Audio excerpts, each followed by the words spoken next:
todo fim de semana.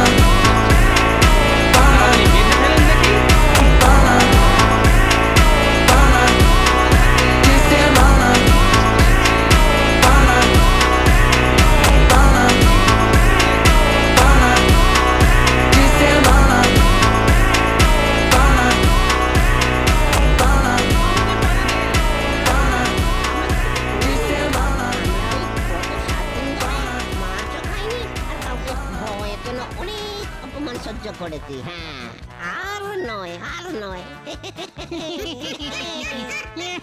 তাড়াতাড়ি বেঁধে ফেলুন দেখি। তাহলে আর দেরি করো না মন্ত্রী, এসো আমি বরং তোমাকে সাজিয়ে দিই। এ কি মন্ত্রী মশাই, আপনি মহারাজের আসনে বসে আছেন কেন? একদম বেশি কথা বলো না গোপাল,